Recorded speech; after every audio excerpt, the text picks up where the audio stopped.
Hello friends, welcome back to my YouTube channel. तो आज हम शुरू करने जा रहे हैं एक नया चैप्टर जो कि है स्टीरियो केमिस्ट्री। ये एमएससी फर्स्ट सेम में होता है। ठीक है, तो सबसे पहले हम देखेंगे कि फर्स्ट स्टीरियो केमिस्ट कौन थे। तो लुईस पाश्चर जो थे वो फर्स्ट स्टीरियो केमिस्ट थे, क्योंकि इन्होंने मॉलिक्यूलर कायरलिटी का जो कॉन्सेप्ट था वो इंट्रोड्यूस किया था।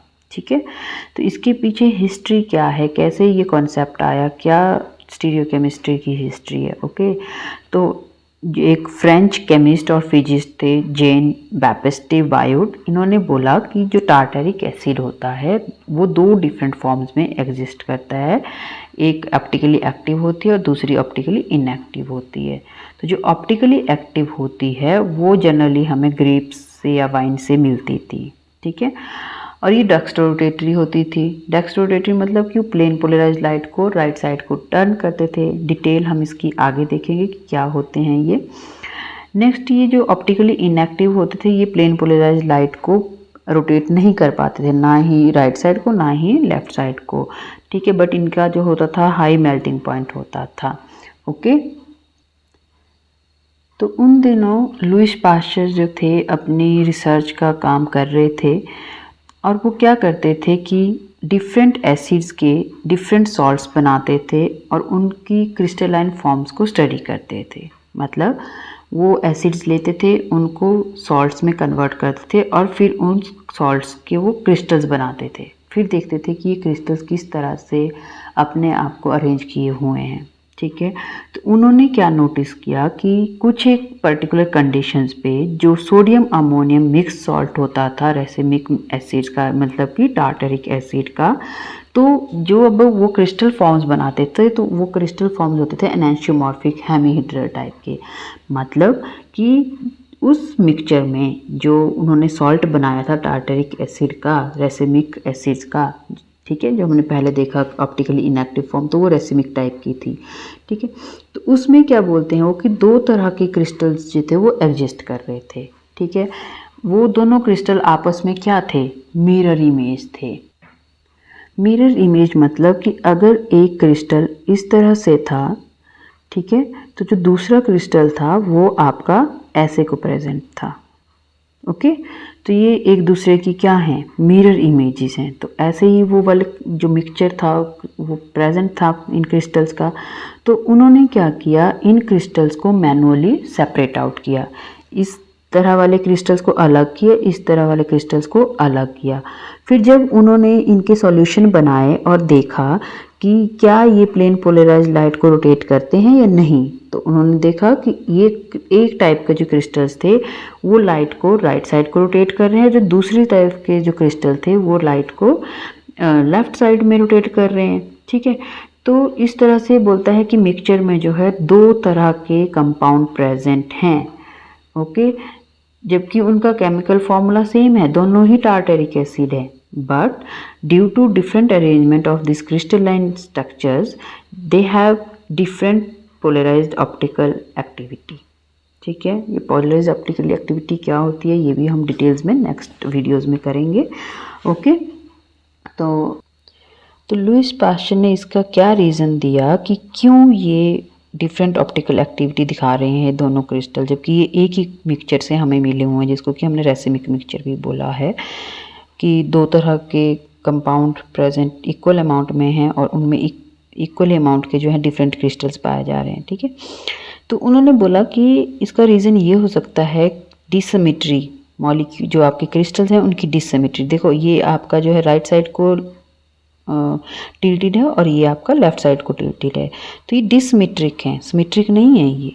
ठीक है, तो हो सकता है कि क्रिस्टल्स की डिससिमेट्री है जो ऑप्टिकल एक्टिविटी को डिफरेंट करती है, या फिर कंपाउंड की डिससिमेट्री है जो ऑप्टिकल एक्टिविटी को डिफरेंट करती है। तो यहीं से जो है स्टीरियो केमिस्ट्री का बेस जो है वो शुरू हो गया था। ओके, तो अब हम देखेंगे कि स्टीरियो केमिस्ट्री क्या है। तो स्टीरियो केमिस्ट्री जो है वो टू वर्ड से मिलके बना हुआ है, स्टीरियोज प्लस केमिस्ट्री। ठीक है, स्टीरियो का मतलब होता है स्पेस, स्पेस का मतलब होता है 3 डायमेंशनल। तो हम बोल सकते हैं कि स्टीरियो केमिस्ट्री क्या है, स्टीरियो केमिस्ट्री की ही एक ब्रांच है which deals with the 3 dimensional structure of the molecule and their effect on physical and chemical property. मतलब कि किसी भी मॉलिक्यूल का क्या 3 डायमेंशनल स्ट्रक्चर है, या मॉलिक्यूल के अंदर जो एटम्स प्रेजेंट हैं वो 3 डायमेंशनल स्ट्रक्चर में किस तरह से प्रेजेंट हैं, वो उसकी फिजिकल और केमिकल प्रॉपर्टीज़ को भी अफेक्ट करती है। इसी की स्टडी को हम क्या बोलते हैं, स्टीरियोकेमिस्ट्री बोलते हैं। ठीक है, अब हमें पता है कि एक मॉलिक्यूल, अगर हम एक सिंपल मॉलिक्यूल लेते हैं तो उसको हम डिफरेंट तरह से लिख सकते हैं, डिफरेंट उसका अरेंजमेंट हो सकता है। फॉर एग्जांपल के लिए जैसे कि ऑर्गेनिक केमिस्ट्री है तो वहाँ पे हम कार्बन एटम को ही कंसीडर करते हैं मेनली। तो J.H. वॉन्ट हॉफ और J.A. लीवेल ने 1874 में कार्बन का टेट्राहेड्रल स्ट्रक्चर दिया था। ठीक है, उन्होंने बोला था कि कार्बन जो होता है वो टेट्राहेड्रली प्रेजेंट होता है। इसके लिए उन्हें नोबेल प्राइज़ भी मिला था केमिस्ट्री में फर्स्ट टाइम इन 1901। ठीक है, तो जो टेट्राहेड्रल स्ट्रक्चर था मॉलिक्यूल का, वो हम अगर सिंपलेस्ट मॉलिक्यूल के लिए, फॉर एग्जांपल के लिए हमने मीथेन ले लिया CH4, है ना, जिसमें कि हमने सारे H को नंबर दिख करा हुआ है, ये H1 है, H2 है, H3 है, H4 है। तो अगर हम इन चारों स्ट्रक्चर्स में देखें तो H1, H2, H3 और H4 ये डिफरेंट तरह से हमने इनको अरेंज किया हुआ है। इस वाले स्ट्रक्चर में देखो 1 2 3 4 और यहाँ पे 1 4 3 2। ठीक है, यहाँ पे 1 नीचे आ गया, 2 3 4 ऊपर चले गए, इसमें 1 नीचे आ गया और ये यहाँ पे अरेंजमेंट फिर चेंज हो गया, ये 2 इधर आ गया, 3 इधर आ गया, 4 इधर आ गया। तो हम इस तरह से किसी भी तरह से मॉलिक्यूल को डिफरेंटली अरेंज कर सकते हैं 3 डायमेंशनली। ठीक है, तो इन सब चीज़ों को क्या बोलते हैं, जो डिफरेंट अरेंजमेंट है सारे H का, H1, H2, H3, H4 का around the central carbon atom, उनको हम क्या बोलते हैं, स्टीरियो आइसोमर्स बोलते हैं। इनमें अगर आप देखोगे तो एक चीज़ कॉमन है, कनेक्टिविटी इन सभी हाइड्रोजन की, यहाँ पे भी कार्बन के साथ है, यहाँ पे भी कार्बन के साथ है, यहाँ पे भी कार्बन के साथ है और यहाँ पे भी कार्बन के साथ है, सिर्फ अरेंजमेंट डिफरेंट हुआ है। तो इसी चीज़ को, इन्हीं सारे स्ट्रक्चर्स को अब हम क्या बोल सकते हैं, स्टीरियो आइसोमर्स। ठीक है, arrangement of the atoms around the central atom is different, है ना, but connectivity is same, is known as stereoisomers. ठीक है, और जो फिनोमिना है स्टीरियो आइसोमर्स का एग्जिबिट करने का इसको, तो उसको हम बोल देते हैं स्टीरियो आइसोमेरिज्म। ओके, तो ये इसकी इंट्रोडक्शन सी हो गई कि इस चैप्टर में हमने पढ़ना क्या है। इस चैप्टर में हम पढ़ेंगे स्टीरियो आइसोमर्स के बारे में डिटेल्ड में। ठीक है, नेक्स्ट हम देखेंगे स्टीरियो केमिस्ट्री के सिग्निफिकेंस, मतलब कि स्टीरियो केमिस्ट्री क्यों इम्पॉर्टेंट है, क्यों हम इसकी स्टडी करते हैं। ठीक है, तो जो मोस्ट ऑफ दी हमारी जो ड्रग्स होती हैं उसकी प्रॉपर्टी डिपेंड करती है स्टीरियो केमिस्ट्री के ऊपर। ठीक है, अगर हम यहाँ पे एग्जांपल देखें केटामाइन का, तो केटामाइन की 2 स्टीरियो आइसोमर्स एग्जिस्ट करते हैं, एक होता है S आइसोमर स्टीरियो आइसोमर, एक होता है R स्टीरियो आइसोमर। ये S और R क्या हैं, ये हमारा नॉमेनक्लेचर होता है 2 डिफरेंट स्टीरियो आइसोमर्स को एक्सप्लेन करने का। तो यहाँ पे हम देख सकते हैं ये हमारा सेंट्रल एटम है कायरल कार्बन, ये हमारा सेंट्रल कायरल कार्बन है। कायरल कार्बन क्या होता है ये भी हम आगे पढ़ेंगे डिटेल में।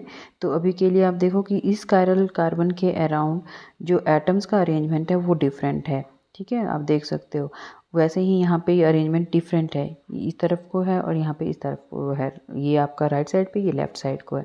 तो ये जो आइसोमर है ये बन जाता है S और ये बन जाता है R स्टीरियो आइसोमर। ठीक है, अब अगर हम इनकी प्रॉपर्टी देखें तो जो S स्टीरियो आइसोमर होता है केटामाइन का, वो एक्ट करता है एज ए एनेस्थेटिक, और जो R स्टीरियो आइसोमर होता है केटामाइन का, वो एक्ट करता है हेलुसिनोजन की तरह। ठीक है, तो प्रॉपर्टी डिफरेंट हो गई क्योंकि आपका जो केटामाइन है वो डिफरेंट स्टीरियो आइसोमर्स में एग्जिस्ट कर रहा है, तो प्रॉपर्टी भी डिफरेंट हो गई। अब नेक्स्ट एग्जांपल देखते हैं। नेक्स्ट अगर ड्रग हम देखते हैं तो वो है प्रोपेनोनोल, जिसमें कि इसमें भी आपका एक R स्टीरियो आइसोमर है और एक S स्टीरियो आइसोमर है। यहाँ पे देख सकते हैं ये कायरल कार्बन है, ठीक है। इसमें आपका OH जो है वेज पे है, इसमें वेज पे क्या है H है, और OH कहाँ चला गया डैश पे।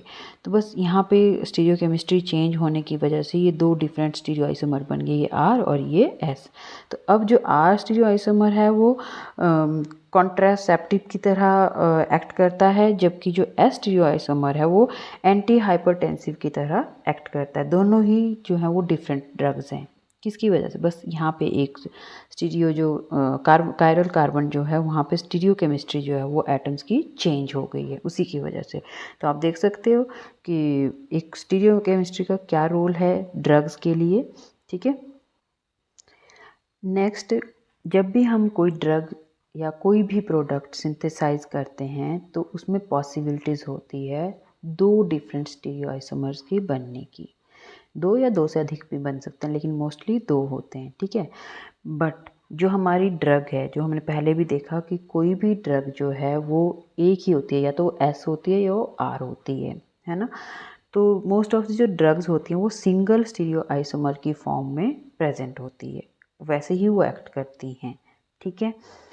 क्योंकि जो दो स्टीरियो आइसोमर हैं अगर उनको मिक्सचर में हम रखते हैं, लेट अस सपोज कि R भी है वहाँ पे और S भी है किसी और ड्रग का, तो हो सकता है कि एक जो स्टीरियो आइसोमर है वो पॉजिटिव इफ़ेक्ट शो करता है, लेकिन जो दूसरा स्टीरियो आइसोमर है वो उसका नेगेटिव इफ़ेक्ट शो करेगा।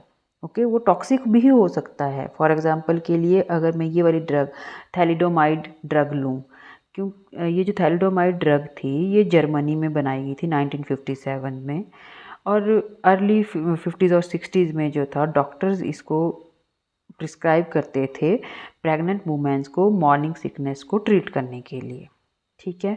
लेकिन जब प्रेग्नेंट वुमेन्स ने इसको कंज्यूम करना शुरू किया तो क्या हुआ, जब बच्चों का जन्म हुआ तो बहुत से बच्चों में जो है वो डिफेक्ट्स आना शुरू हो गए न्यू बॉर्न्स में, ठीक है। जैसे उसमें क्या पाया गया कि जो 40% थे वो तो जन्म के टाइम पे ही, बर्थ के टाइम पे ही मर गए, लेकिन जो कुछ बच गए उनमें बहुत सारे डिफेक्ट्स आ गए related to limb, eye, urinary tract और कुछ हार्ट प्रॉब्लम्स या जेनेटिक प्रॉब्लम्स टाइप भी उसमें आ गए। तो ये एक तरह से बहुत बड़ी ट्रेजेडी बन गई थी उस टाइम की, ठीक है। तो इसीलिए इसको हमने, मतलब हमने तो नहीं, उस टाइम पे जो नाम दिया गया था इसको वो थैलिडोमाइड डिजास्टर के नाम से इसको जाना जाता है, जो ये उस टाइम का केस था, ठीक है। तो जब ये ट्रेजेडी हुई थी तो उस टाइम पे नहीं पता था कि जो डॉक्टर्स ने मेडिसिन, ये थैलिडोमाइड जो ड्रग है वो जो दी है वो एक मिक्सचर है दो स्टीरियो आइसोमर्स का। तो ये सब बाद में पता चला कि जो थैलिडोमाइड होता है वो दो स्टीरियो आइसोमर्स की फॉर्म में एग्जिस्ट करता है, एक R एक S, ठीक है। तो आप देखो यहाँ पे ये जो कायरल कार्बन है जहाँ पे वेज और डैश लगे होते हैं ना, और दो प्लेन में बॉन्ड होते हैं, वो कायरल कार्बन यहाँ पे है, ठीक है। तो यहाँ पे अगर हम देखें तो ये R आइसोमर है। आप देखो H जो है यहाँ पे किस पे है, डैश पे, और यहाँ पे क्या है H आपका वेज पे हो गया है। तो बस अरेंजमेंट ही चेंज हुआ ना इन एटम्स का, इस पूरे ग्रुप का, और इसका अरेंजमेंट ही चेंज हुआ, ठीक है। उसकी वजह से ये R और S स्टीरियो आइसोमर बने। तो जो इस तरह थैलिडोमाइड जो ड्रग थी इसमें जो R आइसोमर था वो सेफ़ था मॉर्निंग सिकनेस को ट्रीट करने के लिए, लेकिन साथ ही जो S आइसोमर था वो बिल्कुल भी सेफ़ नहीं था। यही आइसोमर जो था, क्योंकि देखो डॉक्टर्स ने तो जो दवाई दी थी वो मिक्सचर की फॉर्म में थी, उसमें R भी था और S भी था, तो इसने तो थोड़ा बहुत ठीक किया, लेकिन जो S था वो सही नहीं था, उसने अपना नेगेटिव इफेक्ट शो किया और वो पूरी सारी प्रॉब्लम्स जो है वो ट्रेजिडी वहाँ पे क्रिएट कर दी, ठीक है। तो हमने देखा कि जो थैलिडोमाइड का जो S आइसोमर था वो सेफ़ नहीं था, ठीक है। तो अगर बोलता है कि ह्यूमन बॉडी थैलिडोमाइड को ले भी लेती है तो वहाँ पे उसका रेसिमाइजेशन हो जाता है। रेसिमाइजेशन का मतलब है कि अगर मान लो कि मैंने सेफली जो है R आइसोमर ही लिया हुआ है, बट वो R आइसोमर क्या हो सकता है, चेंज हो सकता है S आइसोमर में इजीली, ठीक है। तो उसी को हम रेसिमाइजेशन प्रोसेस भी बोलते हैं। अगर मैंने S लिया होगा तो R में कन्वर्ट हो जाएगा, तो दोनों जो है वो एक दूसरे में कन्वर्ट हो जाते हैं, तो ये सेफ़ नहीं है थैलिडोमाइड जो ड्रग है, ठीक है। तो आपने देखा कि स्टीरियोकेमिस्ट्री कैसे हमारे जो फार्मा है या फिर ड्रग से रिलेटेड जो इंडस्ट्रीज़ हैं वहाँ पे कितना ज़्यादा इम्पॉर्टेंट रोल प्ले करती है। ठीक है, तो ये इसकी इम्पॉर्टेंस थी और थोड़ा इंट्रोडक्शन आज हमने देखा। नेक्स्ट इसमें हम देखेंगे डिटेल्स में कि स्टीरियोआइसोमर्स क्या हैं, किस तरह से ये इनकी प्रॉपर्टीज़ डिफरेंट करते, तो आगे आने वाली वीडियोस में हम देखेंगे। आई होप कि आज की वीडियो आपको पसंद आई होगी। Thank you very much.